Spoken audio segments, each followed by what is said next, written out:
Hi guys, and welcome back to my channel. In today's video, I'm going to be walking you guys through how I did gum bichromate prints. I'm not going to be showing you guys how to do it because this is the first time that I actually tried to do gum bichromate prints.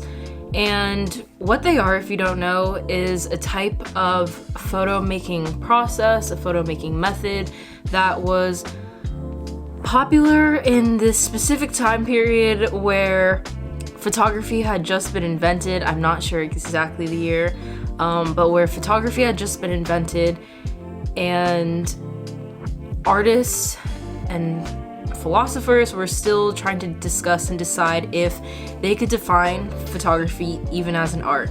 So this art form called pictorialism rose, where essentially these photographer artists tried to mimic what they knew what was art in order to determine what photography was. So they believed that photography should emulate the art that we knew existed, which majority of it was drawing and painting at the time.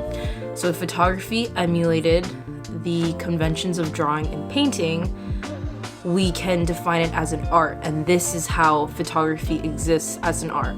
Photography as an art emulates drawing and painting.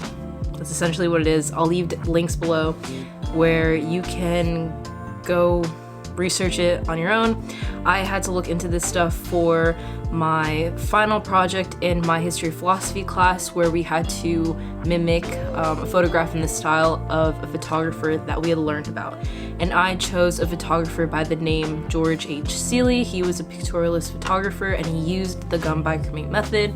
And I was specifically inspired by this picture right here, entitled Spring, which was featured in Alfred Stieglitz's Camera Work, which was a publication of photographs during the time that it existed.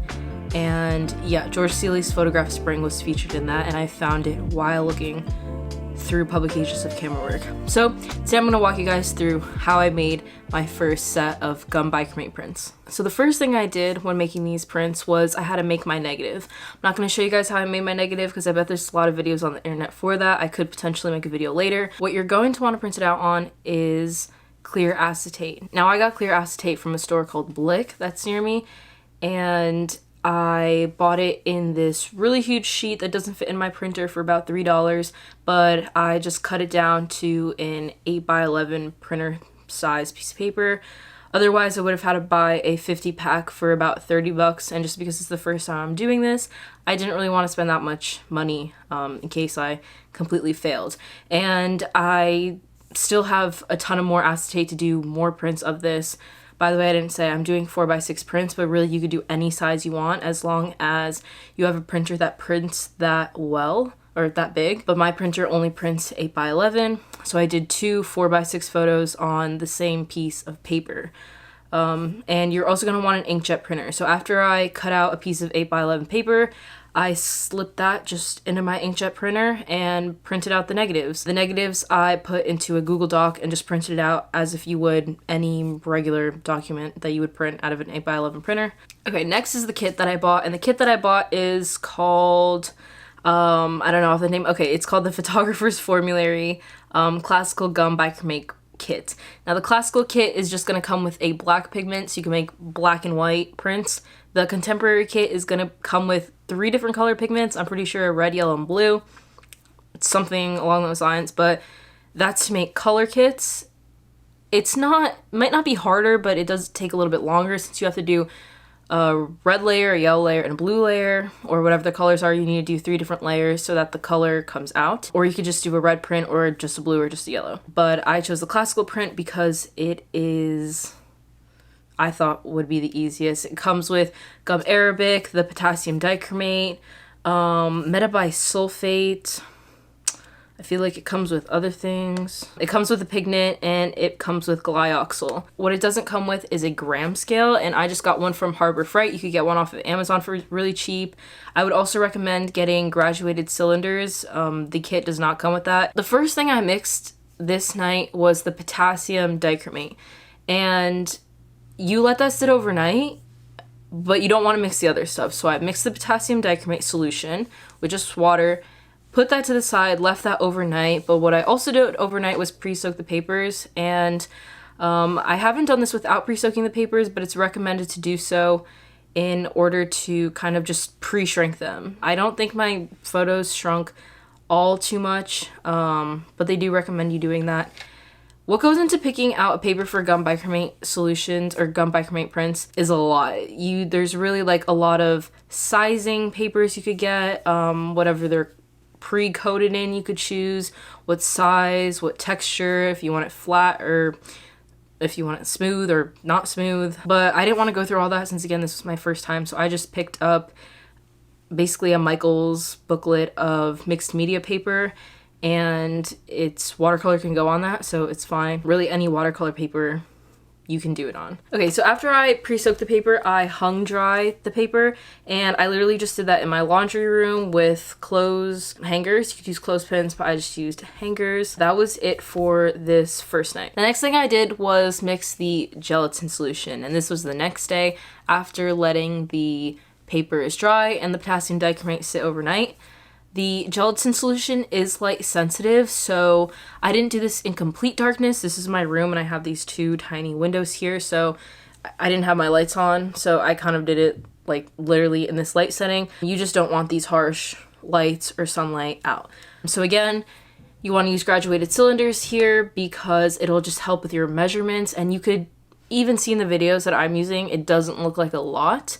But because I was only coating about 5 sheets of paper using like a sponge brush, this was absolutely way too much, and I wasted pretty much everything that you see me pouring in here. But I poured in the gelatin, mixed it with the water, that creates the gelatin solution, and then I mixed the potassium dichromate in with that too. And then you see me painting it on the paper. It's this really awesome, cool, yellowy brown color, but it's a little too yellow. I did put this in the closet to dry in the dark afterwards, but I quickly realized that I did not add the pigment. So remember to add the pigment, and it should look like this. It is this dark, mucky, yellowy brown color. So after I painted it with the foam brush, again, over the paper, I just put it in my closet and let it dry in the dark, and it really only took 15 minutes to do that. So I was able to do this whole second half of the process all in one day.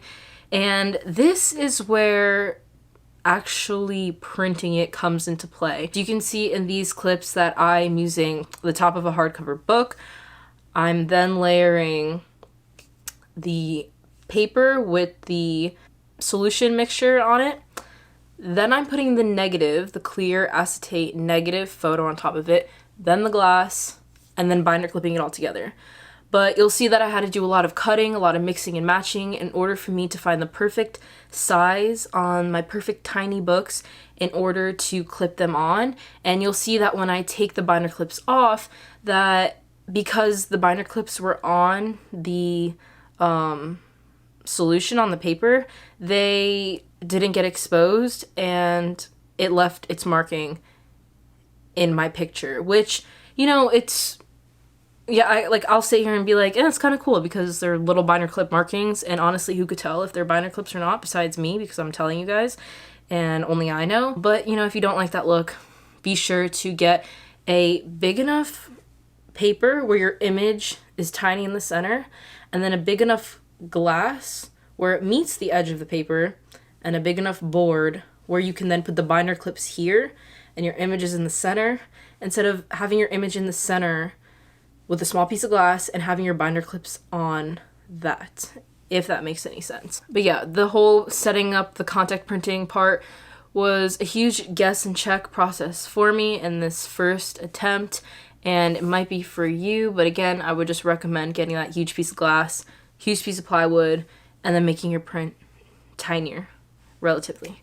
Okay, now I placed it in the sun, and let me actually go get my photos.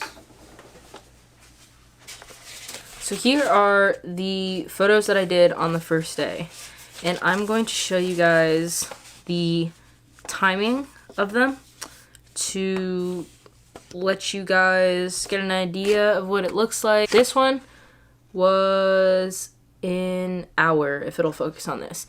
And I didn't mean to do it for an hour, but I was gone for an hour and that's what it ended up looking like. Like absolutely nothing. There's nothing here. Basically what this is the sky, and from my negative you can see that that's the sky. You can see a little bit of a face peeking right here. You can see eyes and a face. And this is what I'm talking about, the binder clip. This one was 6 minutes and it looks like this. Wow, oh my god, when I saw this I was literally so surprised. Okay, so look, binder clip, binder clip, binder clip. You could see the photos borders on the top and on the side. This is really cool because, you know, these are curbs on the sidewalk. This is a telephone pole. The skyline. You could see the trees a little bit more closely defined. You see the boy's arm, the boy's t-shirt, the two boys' faces, the other arm. Okay, I'm pretty sure this one's 3 minutes, this one's 5 minutes, and I'm gonna show you this one, which one of the negatives I ultimately failed, but which is this one. Turned out a little bit better. I think, was this 6 minutes? I don't know what this was. I think this was 6 minutes. Again, sky, you could see the path, the tire trail on the path, the kids standing here. This is compared to an hour. And this is 15 minutes. And this was 3 minutes. Wow, my goodness. When I saw this, I was so excited. Okay, so this one I cut straight along the borders. Again, binder clip, borders. But you know, everything is just way more clear. You see the telephone pole, the background grass and the graining in the grass, the trees over here. You could see more of the grass in the foreground and the grass in the foreground here. You could see the two faces, the t-shirt, the clothing, the wrinkles in the clothing, the creases in the clothing, his arm and his elbow, his arm here. It's just a lot more detailed than, well, a lot more detailed than the hour one, for sure. But really, even the 6 minute one, it doesn't compare. The last thing I did was paint on Metabisulfite. It is recommended that you kind of spray it in a little spray bottle, but I didn't have a spray bottle, so I mixed my Metabisulfite solution. I painted it on and then just dipped it in the water. I don't think I explained that. Making these after I took it out of the water for 5 minutes, 15 minutes, an hour, whatever. I just took it in a bath of warm room temperature water and just sloshed it side by side in it. And sometimes I would lightly, you know, go in and just run my finger over it a couple times, but you don't want to be super aggressive with it. But some websites, some people do recommend slight abrasion is recommended for getting the solution off where the parts weren't exposed. Oh my god, please wash off. Oh my god, that's so cool. Stop it. Please wash off. Oh my god.